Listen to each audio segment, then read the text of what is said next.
Derrière la crise européenne, il ne faut pas l'oublier, il y a fondamentalement une crise de la convergence, ou disons plus précisément une divergence réelle des économies intenable sous un régime de monnaie unique. Des écarts de croissance de la productivité, des coûts unitaires renforcés par des phénomènes d'agglomération industrielle qui ont produit les déséquilibres financiers que l'on connaît et qui ont soumis l'édifice de la monnaie unique à des tensions extrêmes. La crise a eu des résultats contrastés et ambigus sur ce phénomène de divergence réelle. Pour en prendre la mesure, il faut avoir comme référence le schéma idéal de la convergence des économies qui passe en théorie par deux mécanismes. Un, la mobilité du travail notamment peu qualifié, qui, s'il va là où les salaires et les niveaux de productivité sont les plus élevés, entraîne une égalisation de la productivité et des salaires entre zones. Deux, la mobilité du capital, qui lorsqu'il se dirige là où les promesses de rendement sont les plus élevées, c'est-à-dire là où le coût du travail est le plus faible et les marges de progression de la productivité la plus élevée, permet un rattrapage du capital par tête. Or, que s'est-il passé? Premièrement, clairement, un écrasement des écarts de coûts unitaires qui s'étaient formés au cours des décennies 90 et 2000, fruit, on le sait, des politiques de dévaluations internes. Cela va bien dans le sens d'une correction de ce qui sous-tendait la divergence de nos économies.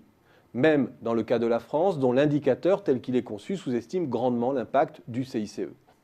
Mais cette correction par les salaires ne fait qu'entériner nos écarts de productivité et de niveau de développement.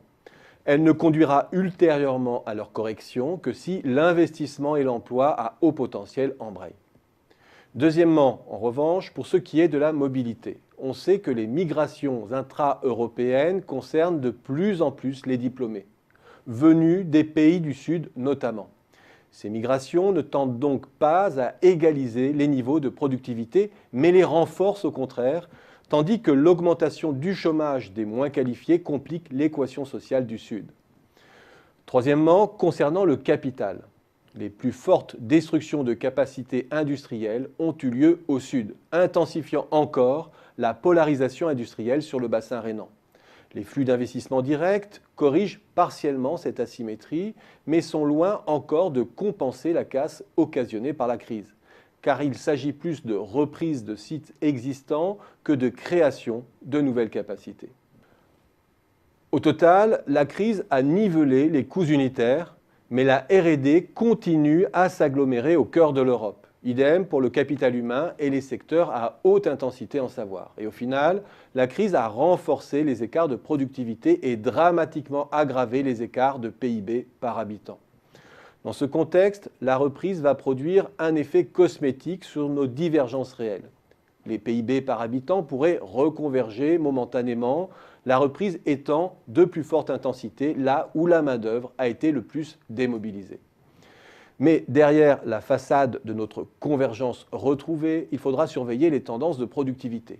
Même si cette dernière a pu transitoirement se redresser par effet de sélection en Espagne, que se passera-t-il lorsque les secteurs de services à faible qualification redresseront leur part dans l'économie?